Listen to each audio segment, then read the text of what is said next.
You may have heard that exercise can help reduce the chance and help to reverse osteoporosis. But is this true, number one? Number two, if it is true, how much exercise do you need? And number three, what can you do to reduce your risk of injury to make sure that the exercise isn't actually setting you up to have your osteoporosis get worse? These are the types of questions that we're going to be exploring on today's episode of the Exercise is Health podcast. We're going to cue our introduction and then we're going to dive right into this conversation. Hey, welcome back, exercisers, to the Exercise is Health podcast, brought to you by Exercise for Life Studios, where we believe that your health is your most valuable asset, and the single best thing that you can do to both boost and protect this asset is exercise. Specifically, exercise is geared towards building the health and function of your muscles. We are your hosts, Charlie and Julie, and today we are discussing this idea of exercise and osteoporosis. Osteoporosis is a common condition, particularly for women, especially as they get older. And there are so many things that women are often told to do and to avoid doing in order to try to help their osteoporosis get better and at the same time make sure that they are not setting themselves up for making it worse. So where does exercise come into play? What roles can it play in helping to either reduce the chance of developing osteoporosis or help to actually reverse osteoporosis if it does become present? And how do you make sure you're going about exercising in a way that doesn't leave you injured, especially if you are feeling like your bones are starting to lose their density, which is the primary characteristic of osteoporosis. So actually, I'm going to be asking Julie questions about this because Julie, I know this is something that you have been spending a lot of time looking into as of recent, so I'm really interested to hear your thoughts about it today. Absolutely. Well, I work primarily with women 50 and over, and this is a common concern. I have a handful of women that have osteoporosis or the precursor to osteoporosis called osteopenia, which is, just like the graduating step. And there's a lot that exercise can do for osteoporosis.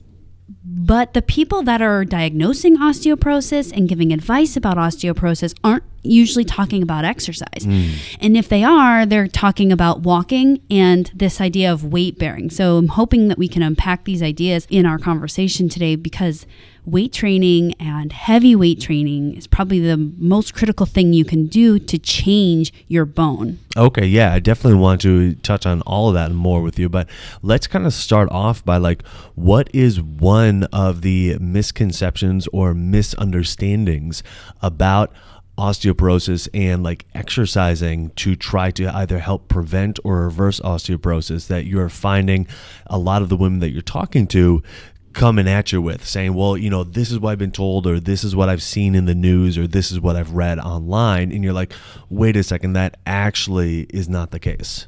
Yeah, well, I think the biggest thing is just confusion. And then the people prescribing this idea are also confused. So here's the thing.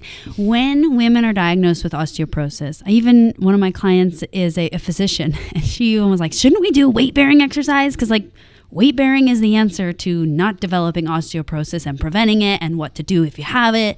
And this idea of weight bearing exercise is really interesting because if you do weight bearing exercise, that means you're doing stuff with just your body weight, which is what people perceive that to be. And then because that's very approachable, that is what's generally prescribed. Hey, you should do some stuff with weight bearing because if you go to the doctor and they're like, hey, you need to go do CrossFit and you don't think you're a CrossFitter, that would be terrible advice because the doctor would be like, well, this person's not even going to do what I tell them. But if I go tell them to walk and weight bear, well, then maybe they might do something that I tell them, right? So the problem is that we've labeled weight bearing exercise as the thing we should do if we have osteoporosis. And while part of that is true, it is not the whole truth. Meaning if you want to impact your bones, you have to put weight or force on the bones. And usually that's through muscles pulling on the bones. And the best way, the most efficient way is to go lift weights. And there's ways to do it so that you're super safe, but in general, go lift weights. And I think because lifting weights can be very intimidating for a lot of women, then we turn that conversation into weight bearing. So then it's things like, hey, well, I'll walk. and that's kind of weight bearing. Maybe walking is better than biking because it's weight bearing. Or, don't swim because that's not weight bearing. You should dance because that's weight bearing. Like literally, if you ask Google, what should I do if I have osteoporosis? And this is what a handful of my clients with osteoporosis have told me that their doctors have said is we should walk or dance or do other weight bearing exercises, maybe some squats. And it's very not productive information. Well, and just think about this for a second. It's like if you're saying, okay, well, weight bearing is simply just doing stuff with your body weight. It's like, okay, what's the difference between me going for a walk and me just being alive for 24 hours a day, carrying my body weight around? Like what's the magic of the walk that they're saying, oh, okay, well, now you're doing weight bearing activity. It's like, okay, but when I walked up my stairs to put my laundry away, wasn't that weight bearing activity? Or, right. When I was just around my house or, just doing anything, literally just being alive, standing, then isn't that like weight bearing? So why would it? And so I, in agreement with you, when you just stop and think about it for a second, and saying, well, we want you doing weight bearing activity like walking, and you're like, how is that going to actually be any different for my bones, for my structure, than if I'm just like doing nothing but standing? Right. And so then we start to get into a little bit of the discussion, I would imagine, of, okay, well, it's the muscles pulling on the bones and everything like that. But again, if the thought comes back to, well, we want you weight bearing, it's like everybody's weight bearing all the time. Right. Unless you are in a float tank, right. You are weight bearing to some degree all the time. Right. There are it's a very small population that like doing body weight is generally stimulating enough. Number one, if you do like 1,000,000 reps, then it can get stimulating. Or if already bearing your own body weight is difficult, then that's a great exercise. For example, I used to train a man that heavily relied on his walker. So when we removed the walker, that was a very difficult challenge for him. So that was enough stimulus to create change, right? But for most people, we bear our weight all the time. Right. And so it's not enough stimulus to actually create change, and especially create enough stimulus to build density in the bones. Yeah, that's so fascinating. I know that you made a really impactful post on Instagram about this that you shared to Facebook about, talking about, hey, what we're being told to do from an exercise perspective, especially when it comes to walking, is actually not what the research tells us we need to do from an exercise perspective, especially when it comes to walking. So can you go into that a little bit about like what we actually need to be doing? Well, not me, but the collective we needs to be doing. So what's prescribed to a lot of women when they get osteoporosis is walk. And a lot of doctors will say the best exercise out there is to walk. And number one, if you're not walking and you start walking, you will get healthier because now you're moving more. But what women don't realize is, well, how much walking? How often should I walk? How long? Like, for example, if you were ever being told you should take some vitamin C or take this prescription drug or take this other vitamin, like the doctor would tell you like how much, how frequently, and like all the specifics, the prescription. The last time I picked up something at Walgreens, they had very specific instructions. Hey, take this dosage, this frequency, everything like that. Right. But when it comes to exercise, and exercise, remember, is a huge impactor in your bone density and your muscle volume and mass and strength, we're never like, well, how much is actually like clinically enough? Because when it comes to exercise, it's like, well, at least I did something, or I'm doing anything. And I just made a video about this, and I'm like, hey, I want to give you the tools so that you don't have to just do something or do anything. Like, anything is better than nothing, but what if you actually knew like how much vitamin C you should take, or how much vitamin D you should take? Well, how much exercise should we take? So I went to look at a handful of research papers on like, hey, does walking actually help? I don't know. I've never seen it really help someone, but does it help? And the only papers that I saw that showed that actually helped was for women. So this was actually not a research study done. For exercise or for walking? For walking. Okay, and then we'll get into exercise. So the only papers you saw that walking actually helped? Yes. Okay, cool. I want to walk through those. They were not I forget what these are called, but they weren't like, hey, let's do a research study and see what changes we see. They actually looked at women that had osteoporosis and women that did not, and what were their lifestyle differences. So this is big difference than saying like, hey, we have 10 women that have osteoporosis and we're going to do a walking protocol on them, right? So this is women that already developed this lifestyle, and it showed that when women walked 7.5 miles in a week at a 15-minute mile pace, that is fast walking. That's fast. Really fast. Like one of my clients, she used to be a power walker, and I told her these stats. She's like, what? I could barely keep that up, and I'm a power walker. Yeah, and that's not 15, that's not a 4 mile per hour walk on a treadmill, which that's outside. That's outside. That is dramatically different than trying to do that on a treadmill. Yeah, that's it's fast. much more like impactful on your body. So to use walking to actually be enough stimulus to create and keep bone density, you have to do it really fast and a lot. And most women are not doing that. And no doctor that I know is saying, okay, so you're going to start walking to work on your bone density. Awesome. Make sure you do it 7.5 miles a week minimum and at a 15-minute mile pace. That's quick. Right. So no one's telling me. I don't know why doctors think like, hey, I'll tell you how much of this prescription to take, but I won't tell you how much exercise. But to be fair to doctors, they don't study exercise. So I don't know why they're giving exercise advice anyways.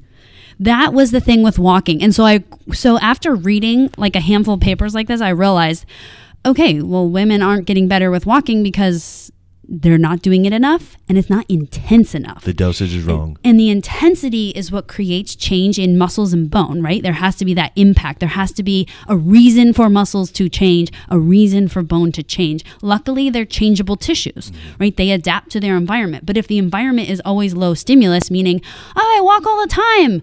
Okay, well, but it's slow, and all the time, usually for most people, doesn't even equate to 7.5 miles a week. Yeah, absolutely. I mean, just think about, like, for most people, if you're going to walk at that 4 mile an hour pace, it's going to be very difficult to carry on a conversation, especially if you're doing it for any considerable length of time. So if you're like, okay, yeah, I'm going out for a walk and I go for, 45 minutes. I walk with my friend. I have my walking buddy that I go out with, and, we push ourselves, but, we're also chit-chatting and stuff like that. It's like, yeah, if you're pushing yourself at the pace that's likely going to be necessary in order to create these changes, there's not really going to be that margin for chit-chat because that is a really fast pace for most people. That's right. So I just think it's important to realize that, you can move, and I'm happy that you're moving. Moving is really good for your health,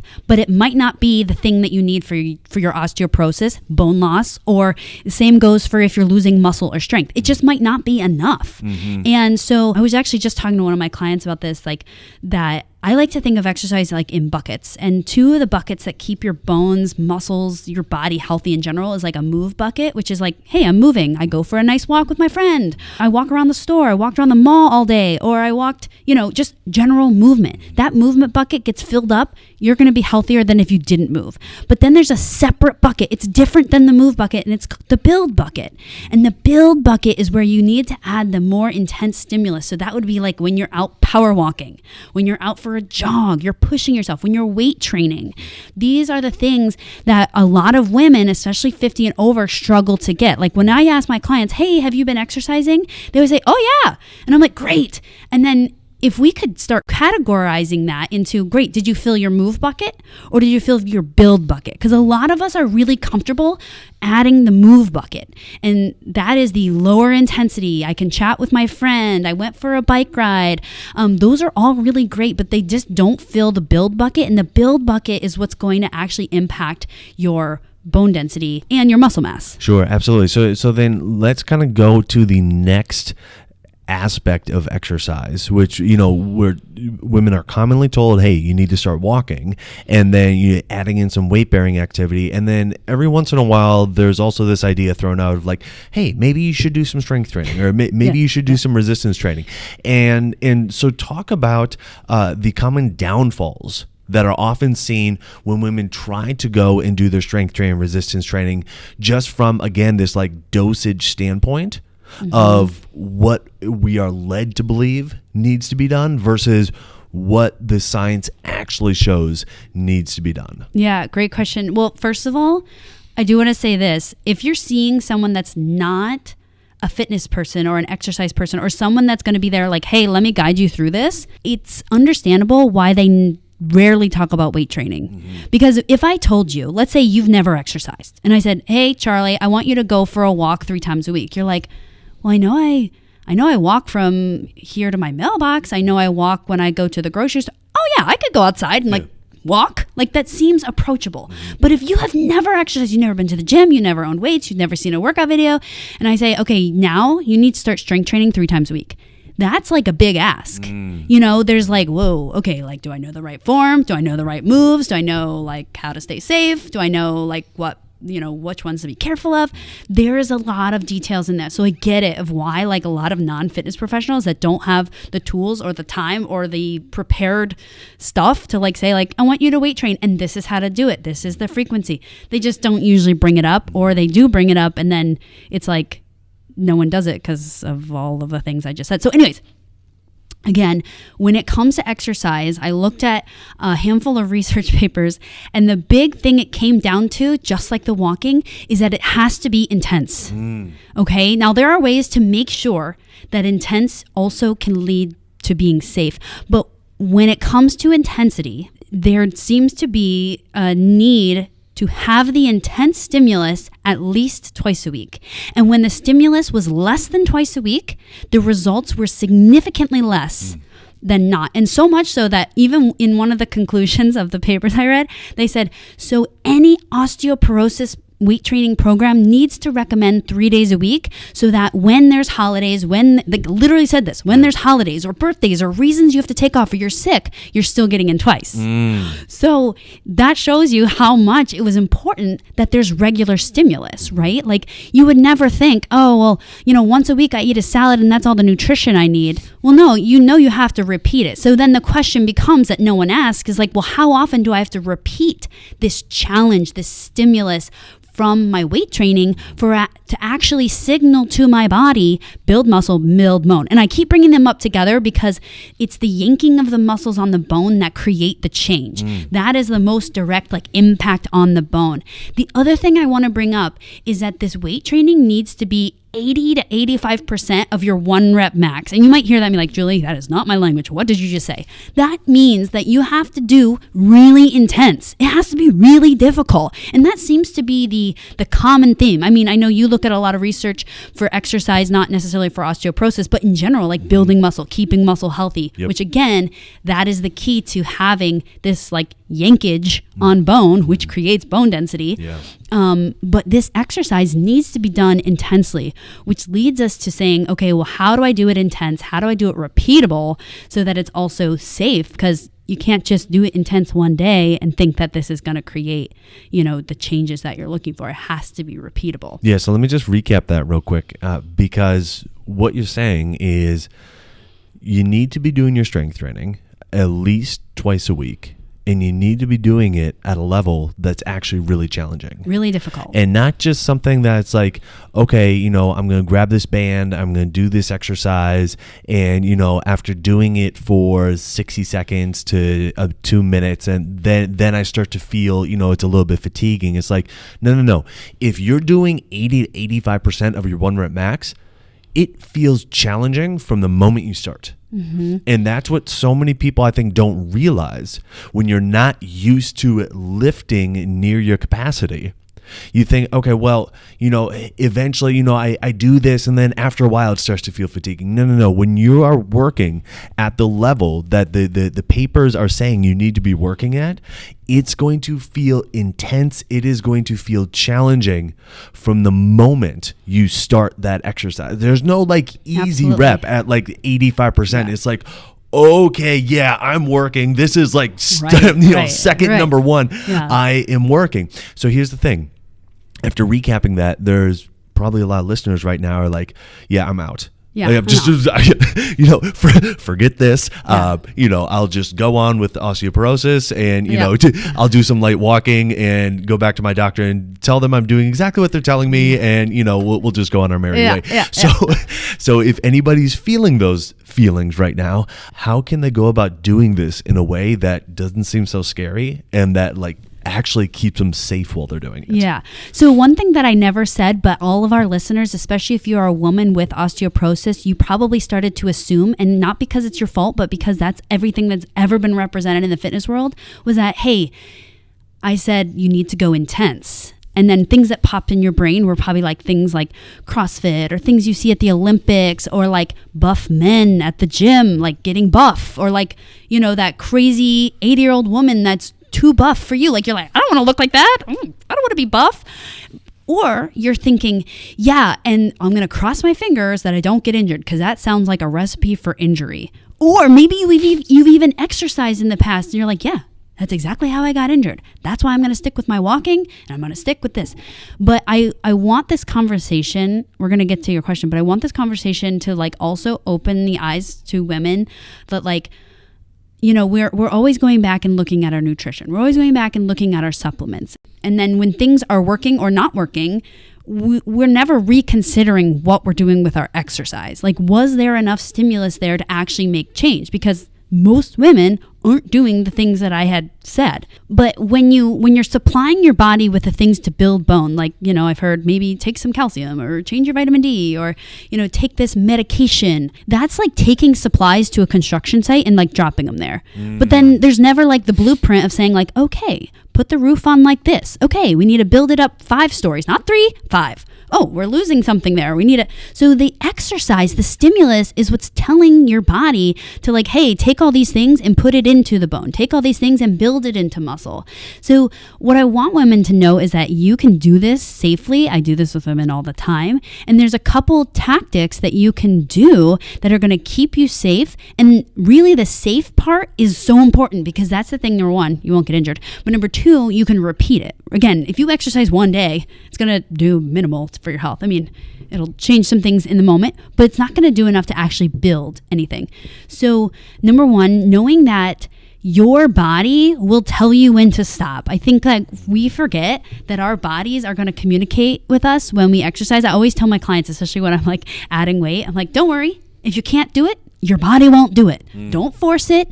Once you learn the principles to stay safe, meaning, so in our podcast, we talk about these things all the time, but in a brief like overview, we talk about moving slowly. We talk about respecting your range of motion, meaning you don't move where it hurts. We're not training where it hurts. We're training where your body says it's okay.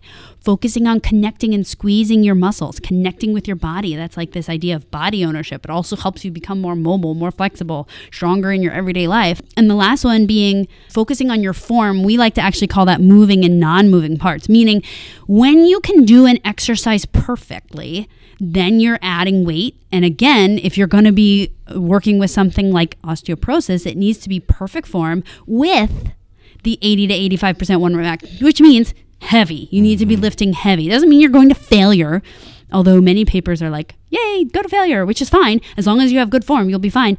But it's controlling those 4 variables, your speed, the connectedness to your muscle, the moving and non-moving parts, and respecting your range of motion. Those 4 things are the key principles to keep you safe. But then knowing, hey, once I master that, then I need to add the weight because number 1, I'm safe. But number 2, now I'm actually looking for change. A lot of women stop. If you're doing weight training, they stop at the, okay, I'm safe. I'm doing something. Isn't anything better than nothing? Yes. But I also want you to have the tools to actually be able to access the health benefits that exercise could provide if you participated in the ways that, you know, research shows that it will actually make changes in your bone. Yeah, I think the other thing, all of those are great points. I think the other thing that a lot of people miss, especially when they are either first starting off with weight training or it's been a while and they're starting to get back into the swing of things, is your strength will progress, and it can progress relatively quickly, which also means you have to be willing to progress and increase the challenge. Yes. in relation to that. And so for example, if you are doing, say, you know, a shoulder press and you are using 8-pound dumbbells, and the first time you try it, it feels really challenging, like it might be your 80 to 85% one rep max. Okay, great. Guess what? About a month or so from that, or even 2 weeks from that time, that's not going to feel like your 80 to 85% 1 rep max. And so you have to then be willing to say, okay, now I need to go to 10 pounds, to 12 pounds, or whatever it is, and progress yourself along that way. I think that is a big piece that a lot of people miss, because we fall into the comfort of knowing, well, I can do this weight. And it's like, yeah, but your body is needing to change. And the thing that changes your body is the challenge. And if you're not progressing with the challenge in accordance with your capabilities, eventually your capabilities no longer progress, which means your body doesn't change in the ways you want it to. Absolutely. I have so many clients that have been like, Julie, I just thought this exercise would get easier by now. I'm like, well, it would be if we always stayed at that same weight that we started with, 3 years ago when we started, because now you do like 1.5 times that much. One of my clients just said that when we were working the pull down the other day. We started at 50, now we're at 90, which is amazing. Huge, and she's like, I just really thought, I can't believe how difficult this is. I'm like, yeah, well, we've almost doubled your weight. That's what it should happen. I think this brings light to the idea of whenever we think about things in our life, we always think about like, okay, well, what's the positive impact it can make? And also like, how doable is it? How convenient is it? And I think with exercise, we always try to make it more and more convenient. And I think that's really great. But I also think we all deserve to know, well, like, how much is enough and how much is the right dose, because once we know that, we can realize like, hey, this was convenient for all these years, 20 years, 30 years, but I'm also realizing now it didn't bring me the change that I thought it would. And that's, exercise is funny like that and kind of cool like that, meaning like the things we do now get to impact us in 20 years and 30 years and 40 years. And really, we will never know, because everyone's body is so different. We will never know what direct changes what you do right now will impact you later. All you and I know, since our core belief is the stronger your body is, the better off you're going to be, right? Whether that changes your osteoporosis or not. Yeah. The stronger you are, the better you will be, because the biggest risk with osteoporosis is falling. And the stronger you are, the better your balance is, which balance is directly related to strength.